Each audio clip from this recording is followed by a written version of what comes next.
Energetics of solution बेटे आज हमने सीखना है। ये लास्ट टॉपिक है आपके चैप्टर नंबर 9 का एज पर स्मार्ट सिलेबस बेटे, ये आखिरी है। एनर्जेटिक्स ऑफ सॉल्यूशन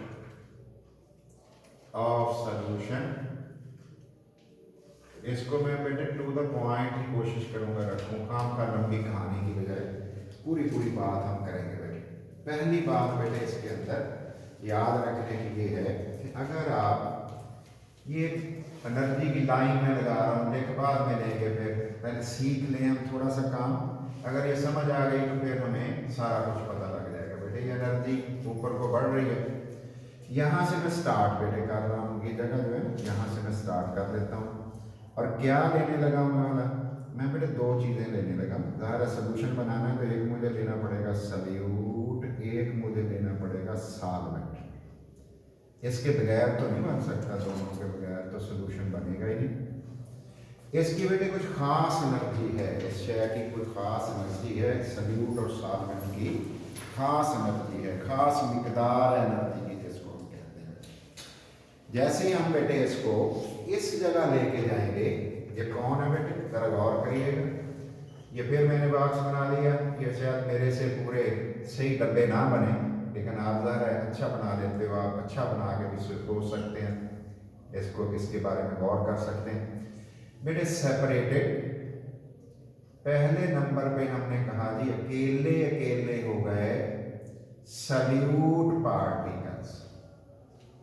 सल्यूट के पार्टिकल अकेले सॉल्वेंट ने पकड़ के कर दिए हैं, लेकिन अभी सॉल्वेंट वैसे का वैसा ही है। सॉल्वेंट में कोई चेंज अभी नहीं आई बेटे, सॉल्वेंट के अंदर कोई तब्दीली नहीं आई। ये मैंने ई लिख दिया है, जरा देख लेना बेटे, लग तो रहा है कि सॉल्वेंट है। यहां पहुंच गए बेटे को एनर्जी दी होगी तो ऊपर गए होंगे ना। अब क्या किया बेटे, इससे ऊपर चले गए होंगे। अब बेटे हमारे पास मजीद एनर्जी में देनी पड़ी होगी, और वो एनर्जी जब हमने दी, ये थोड़ा सा इधर कर लेते हैं, शायद वो सीध में नहीं आया, तो बेटे ये वाला हमारे पास एक और हमने बॉक्स सा बना दिया है। और बेटे खूबसूरत बनाने के लिए जरा डब्बे बराबर बनाने पड़ेंगे बेटे। क्या हुआ, ये सॉल्वेंट भी अलग अलग हो गए। ये पहले क्या हुआ था बेटे, सेपरेटेड अकेला हो गया था। कौन हुआ था, सल्यूट के पार्टिकल। बेटे जब पार्टिकल अलग अलग आपने किए होंगे, एनर्जी तो देनी पड़ी होगी, ये तो हमारा बेसिक कंसेप्ट है बेटे। प्लस क्या हुआ बेटे, अब मुझे बताएं बेटे क्या सॉल्वेंट भी अलग अलग हो गए होंगे? बिल्कुल हो गए होंगे बेटे।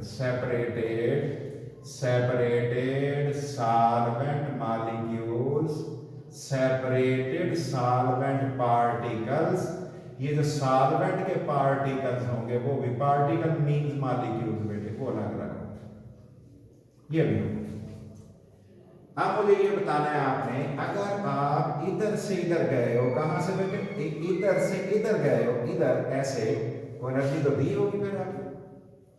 और अगर आप इस जगह से बेटे शुरू करके यहां पे गए होंगे, आपने तो बेटे मॉलिक्यूल अलग अलग किए, फिर एनर्जी तो दी होगी यकीनन बेटे, ये दो काम तो आपने किए होंगे।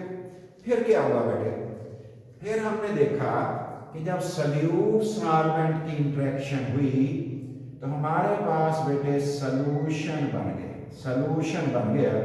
और सॉल्यूशन जो हमारे पास बना, जो सॉल्यूशन बना बेटे, वो कैसा बना बेटे, यहां मैंने सॉल्यूशन लिख दिया, और इस सॉल्यूशन के लिए मैंने कुछ वैल्यूज भी लिखी बेटे, और देखते हैं वो कैसे बना होगा बेटे। इस जगह से एनर्जी फॉल होके यहां पे आ गई होगी, और बेटे सॉल्यूशन बन गया। अब मुझे बताएं बेटे, इस जगह से आप यहां जा रहे हैं, असल में बेटे आप तो दायरा घूम के आए हो ना, आप तो लंबे रास्ते से आए हो, डायरेक्ट भी तो आ सकते थे, तो डायरेक्ट हम आ गए हैं, आप जहन में लाए हैं ऐसे बताए। मुझे बताओ नेट क्या हुआ है, हमने क्या लिखा बेटे, the net total heat energy loss हुई है इज लॉस्ट, ये बेटे लॉस हो गई है।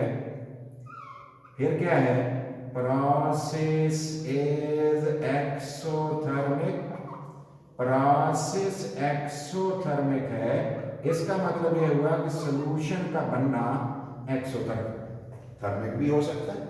सोल्यूशन का बनना क्या हो सकता है बेटे, एक्सोथर्मिक भी हो सकता है। जरा गौर कर लो बेटे, किस किस का मुकाबला करवाया बेटे, हमने दो चीज़ों का मुकाबला कराया।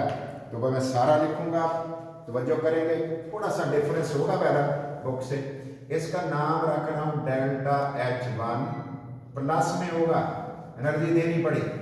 इसका नाम होगा डेल्टा H2 और बेटे इसका नाम होगा डेल्टा H3, लॉस हुई है ना यहाँ तो बेटे, और इसका नाम होगा डेल्टा H सॉल्यूशन, जैसे हमारी बुक कहती है SLU सॉल्यूशन। और ये वैल्यू कौन सी आई है बेटे, नेगेटिव। वैल्यू कौन सी आई है, नेगेटिव, मैंने लिख दिया है। अब बेटे मैं इसी तरह एक और ग्राफ बना रहा हूँ, एक और ग्राफ हम बनाने लगे हैं, इसी तरह की शक्ल बना रहे हैं बनके। ये मैंने फिर लाइन लगा दी एनर्जी वाली बेटे, अलग डायग्राम है, इसको अलग के तौर पे लेना बेटे, ये एनर्जी और ये हीट कंटेंट्स हैं इनकी बेटे। इसकी एंथैल्पी अपनी होगी, इसकी अपनी होगी सॉल्वेंट की, और बेटे इस सिस्टम की फिर अपनी होगी, ज़्यादा डिफरेंस निकलेगा। अब देखते हैं इसमें क्या होगा बेटे। पहला बॉक्स बना रहा हूँ, पहला डब्बा बना रहा हूँ बेटे, इसके सामने बना रहा हूँ। ये बेटे पहला बॉक्स बना लिया। मैं पहले ये बॉक्स बनाऊंगा, डब्बे बनाऊंगा, फिर बेटे उसके बाद फिर हम इकट्ठा काम बाकी कर लेंगे। ये दूसरा डब्बा सा बना लिया बेटे, इसको भी आपने केयरफुली बनाना है, सीधे बन जाए तो बड़ा अच्छा लगेगा बेटे। स्टेट बन गए तो फिर अच्छे लगेंगे, नहीं स्टेट बने फिर अच्छे नहीं लगेंगे। और तीसरा इसके सामने बेटे बना रहा हूँ, ये देख लें, ये वाला मैंने दोबारा से वही जिस तरह पहले सोल्यूशन बना रहे थे, इंटरेक्शन करवाने से पहले वाला काम वो करवा लिया। और बेटे इससे कहाँ जाना था, इधर, और इससे जाना था इधर, दो हो गए। और बेटे इधर कौन था वाला, इधर था सल्यूट और सॉल्वेंट, याद कर ले बेटे, दो ही चीजें थी बेटे। और इधर क्या हो गया, separated salute particles, separated salute particles अलग अलग हो गए, एनर्जी देनी पड़ी होगी। और प्लस बेटे सॉल्वेंट आ गया, ये थोड़ा मैं तेज लिख देता हूँ। और बेटे ये आ गया सेपरेटेड, अकेला अकेला हो गया सल्यूट के पार्टिकल्स। और बेटे ये क्या हो गया, जरा गौर करें, ये भी हमने कर लिए सेपरेटेड, सेपरेटेड सॉल्वेंट, सॉल्वेंट के पार्टिकल्स भी हमने अलग अलग कर लिए, मॉलिक्यूल भी लिख सकते हो ना। और बेटे अब सोल्यूशन कहाँ बना, जरा गौर करें, अब सोल्यूशन हमारे पास बन गया है इधर। अब सोल्यूशन कहाँ बना बेटे, इस जगह बन गया। इसको थोड़ा सा मैं नीचे कर देता हूँ ताकि आपके लिए कोई प्रॉब्लम ना आए बेटे, थोड़ा सा मैं नीचे कर देता हूँ ताकि आपको बनाने में दिक्कत ना आए। तो ये बेटे मैंने लाइन लगा दी और लिख दिया इसमें मैंने सल्यूट और सॉल्वेंट, सिर्फ दो ही लफ्ज लिखने हैं इसमें। तो हमने एक लिखना है सल्यूट, एक हमने लिखना है सॉल्वेंट, सल्यूट और सॉल्वेंट। और बेटे हमारा सोल्यूशन कहाँ बन गया है, हमारा सोल्यूशन बेटे ये बन गया, ये तो ऊपर बन गया बेटे दोनों के मुकाबले में। इसका मतलब है यहाँ पे सोल्यूशन बना है, और अगर सोल्यूशन बना है तो बेटे इसका नाम रखा होगा आपने डेल्टा H1, ये देना पड़े होगी ना एनर्जी आपको बेटे। और यहां से आप आए होंगे इधर, इसका नाम क्या रखा होगा, डेल्टा H3। इन तीनों एंथैल्पीज की बेटे, तीनों एंथैल्पीज की वैल्यू ने डिसाइड करना है, तीनों एंथैल्पीज की वैल्यू ने, मैग्नीट्यूड ने, वैल्यू ने डिसाइड करना है कि आपका हीट ऑफ सॉल्यूशन जो है पॉजिटिव है या नेगेटिव है। ये ऊपर को लिख दिया है, तो क्या लिख रहा हूं बेटे, उधर वाले लफ्ज द नेट, जो नेट बेटे, नेट हीट एनर्जी, जो नेट हीट एनर्जी है इज अब्सॉर्ब्ड, इज अब्सॉर्ब आप समझते हो क्या होता है, अब्सॉर्ब एंडोथर्मिक बेटे, absorbed processes, process is endothermic process, endothermic है। प्रोसेस कौन सा हो गया, तो इसका मतलब ये हुआ बेटे कि हमारा हीट ऑफ सोल्यूशन पॉजिटिव भी हो सकती है, नेगेटिव भी हो सकती है। आपको नजर भी बेटे आ रही है कि पॉजिटिव भी हो सकती है और नेगेटिव भी हो सकती है। तो ये दो बातें हमारे पास आ गई। अब हम इसकी डिटेल लेने लगे बेटे। The potassium nitrate KNO3 when added in water, when dissolved in water, जब पानी में डाल दिया जाता है, dissolved in water, पानी में डाल दिया जाता है, temperature of solution falls, solution का बेटे गिर जाता है। ठीक है बेटे, इट मीन्स, इसका मतलब ये हुआ, it means dissolution process is endothermic. उसने हीट ले ली है आपके पानी के सोल्यूशन से बेटे, एंडोथर्मिक हो गया बेटे, एंडोथर्मिक हो गया। KNO3 आपने डाला, ग्लूकोज आपने डाला, ठीक है बेटे, NaNO3 आपने डाला। चलो मैंने तो एक मेंशन किया, बहुत सारे हो सकते हैं। दूसरा देख रहा हूं बेटे, इसी को कंटिन्यू कर रहा हूं। द लिथियम बेटे कार्बोनेट या chloride when added, when dissolve, जब उसे हल कर दिया जाए, जब डिसॉल्व कर दिया जाए इन वाटर, पानी में डाल दिया जाए, क्या हो जाता है बेटे, temperature of solution rises. Temperature of solution, solution का जो टेम्परेचर होता है बेटे राइजेस, बढ़ जाता है, ये बढ़ जाता है। ठीक है बेटे, इसका मतलब क्या है, इट मीन्स, इसका मतलब ये हुआ, it means dissolution process, dissolution process is, dissolution process is exothermic. इसका मतलब हम सिर्फ बीकर को हाथ लगा के बता सकते हैं कि बेटे क्या एक्सोथर्मिक प्रोसेस के थ्रू चीज हल हुई है, या एंडोथर्मिक गर्म हो गया, एक्सोथर्मिक ठंडा हो गया। हाथ ही लगाने से पता लग गया ना, कोई थर्मामीटर कुछ भी नहीं। वो हमने बेटे डायग्राम से दो हमने बना ली हैं, एक एक्सोथर्मिक वाली, एक एंडोथर्मिक वाली, बाकी बातें आपको पता लग जाएगी। ये जवाब हमारे पास आ जाए। अब बेटे देखते हैं कि अगर हम इसमें ये समझाएं कि डेसोल्यूशन प्रोसेस में होता क्या है, तो वो हीट जो बेटे लॉस या जज़ब हो जाती है ना, किसी सब्सटेंस जब सोल्यूशन बनाता है, उसका नाम हीट ऑफ सोल्यूशन होता है। तो देख रहा हूं बेटे, इन्वर्टेड कॉमास में लिख रहा हूं, क्या लिख रहा हूं बेटे, the quantity amount of heat, heat की मिकदार, हीट एनर्जी की मिकदार, इवॉल्व और अब्जॉर्ब, इवॉल्व हो जाए या अब्जॉर्ब हो जाए, कब बेटे,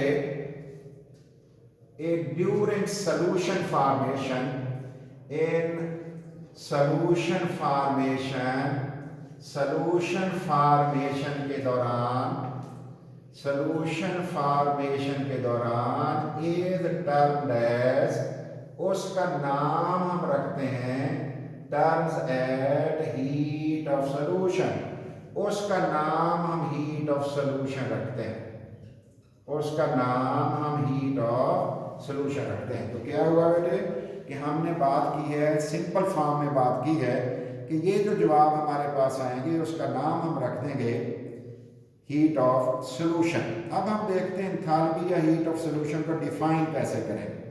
ठीक है बेटे, द हीट ऑफ सोल्यूशन या enthalpy of solution, the enthalpy or heat of solution, or heat of solution can be defined as, उसे इस तरह से हम डिफाइन कर सकते हैं, can be defined as, इस तरह में डिफाइन कर सकते हैं, the heat change, वो हीट की तब्दीली, heat change when 1 mole of substance, जब 1 मोल बेटे, 1 मोल of substance is dissolved, substance को डिसॉल्व कर दिया जाए, डिसॉल्व कर दिया जाए इन specified number of moles of solvent, specific number of moles of solvent, number of moles of solvent में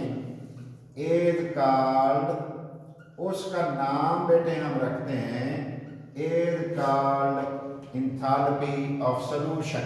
ठीक है बेटे, उसका नाम हम रखते हैं कि the heat change when one mole of substance is on a specific number of mole of solute is called बेटे heat of solution, molar heat of solution भी कहते हैं, enthalpy of solution भी कहते हैं। तो ये बेटे heat of solution आ गए। It is represented by, इसे जाहिर किया जाता है, it is represented by, ये बेटे इसे जाहिर कर लिया जाता है delta delta H solution SLU solution। It is given as, किसके बराबर होता है बेटे, इट इज गिवन एज, इसे इस तरह से दिया जाता है डेल्टा एच सोल्यूशन। हमारे पास बेटे आ गया, पहली बात क्या आ गई बेटे, पहले नंबर पे आ गया H of solution, H of solution heat content of solution, इसकी एंथैल्पी माइनस माइनस, और एच ऑफ कंपोनेंट्स, कंपोनेंट्स की हीट ऑफ बेटे हीट कंटेंट एंथैल्पी, यानी इन दोनों की एंथैल्पी ये है, इस अकेले की ये है। इन दोनों का डिफरेंस निकालो, इन दोनों का फर्क निकालोगे तो आपके पास जवाब आ जाएगा। वेयर, जहां पे, और बेटे ये वाली बात एच ऑफ सोल्यूशन इज बेटे एंट्रोपी भी कह, इसको कह सकते हैं एंथैल्पी, इज बेटे heat content of solution, heat content of solution, ये सोल्यूशन की हीट कंटेंट है। ठीक है बेटे, after it's formation, after it's formation, इसके बनने के बाद बेटे, एंड, और बताओ बेटे एच ऑफ कंपोनेंट्स कौन है, एच ऑफ कंपोनेंट्स का मतलब है बेटे, एच ऑफ कंपोनेंट्स इज बेटे एंथैल्पी या हीट कंटेंट, इसे एंथैल्पी भी कहते हो, हीट कंटेंट भी कहते हो। इसका नाम बेटे हीट कंटेंट है। किसका हीट कंटेंट है, इज कॉल्ड हीट कंटेंट, ये हीट कंटेंट है, heat content of solute and solvent, of solute and solvent. बेटे याद रखिए, इस सॉल्यूट सॉल्वेंट का हीट कंटेंट और सॉल्यूशन का हीट कंटेंट मापा नहीं जा सकता। मैं कहूँगी इसकी वैल्यू मुझे पता लग गई, इसकी नहीं पता लगता बेटे, अलबत्ता डिफरेंस मुझे पता लग जाता है। ठीक है बेटे, ये वैल्यू नहीं माप होती, लेकिन हमें डिफरेंस का पता लग जाता है। These values cannot be measured, these values cannot be measured, can never be measured, या cannot be measured experimentally, cannot be measured, इन्हें मापा नहीं जा सकता experimentally। ठीक है बेटे, एक्सपेरिमेंटली इसे आप माप नहीं सकते।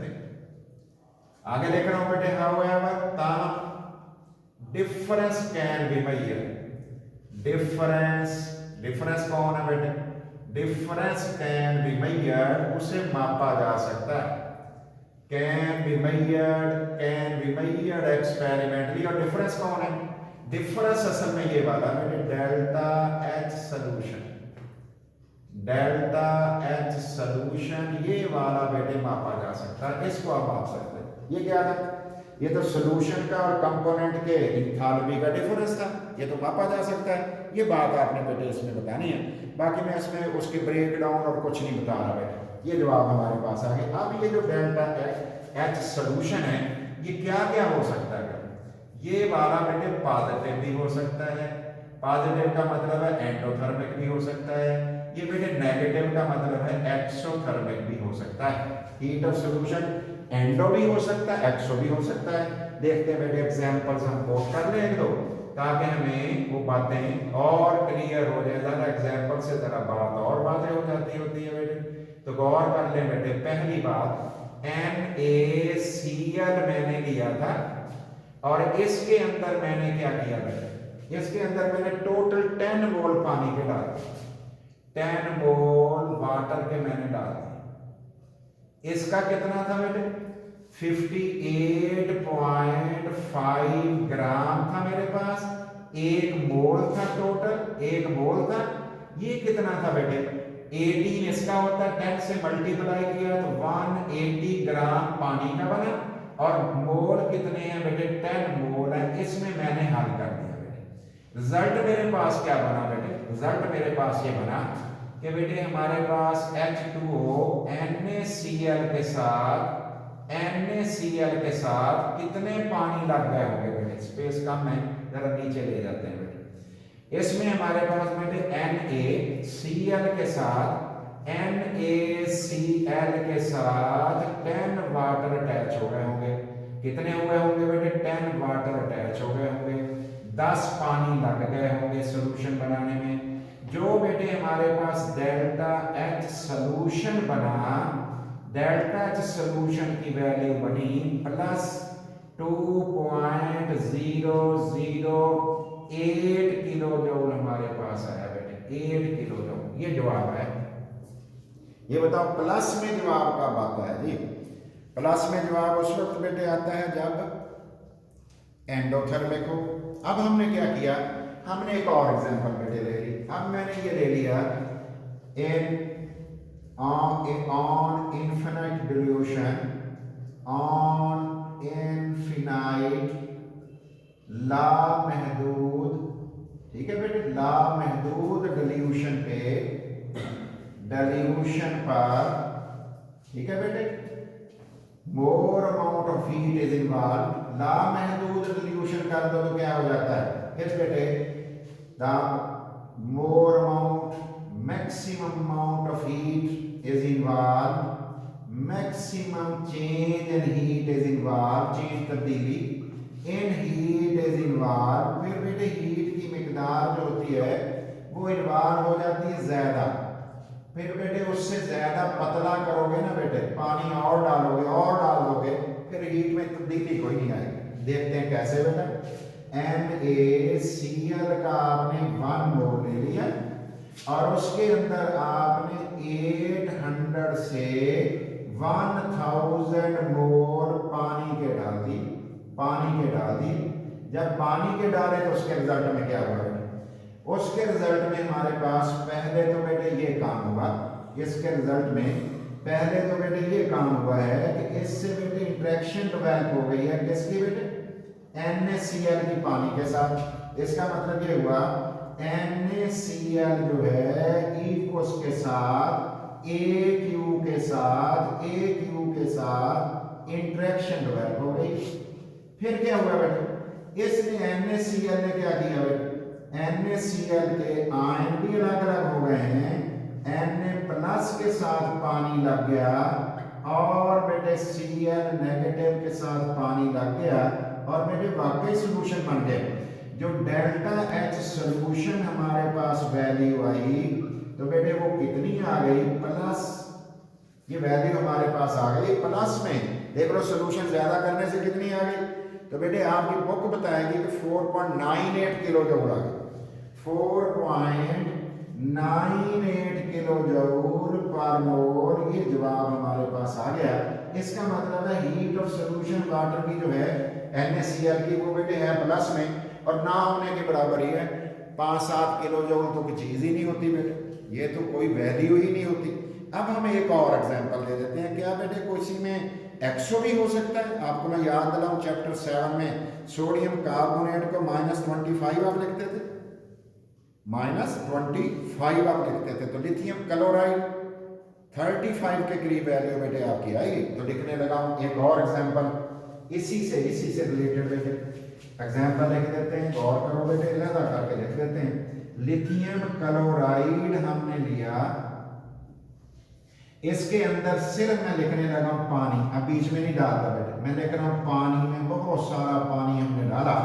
तो क्या हो गया बेटे, लिथियम क्लोराइड इक्वस बन गया और जो इसका हीट ऑफ सोल्यूशन बना डेल्टा एच सोल्यूशन जो हमारे पास आया, डेल्टा एच सोल्यूशन बेटे SO2 युक्त सोल्यूशन कितना आ गया -35 किलो जूल पर मोल।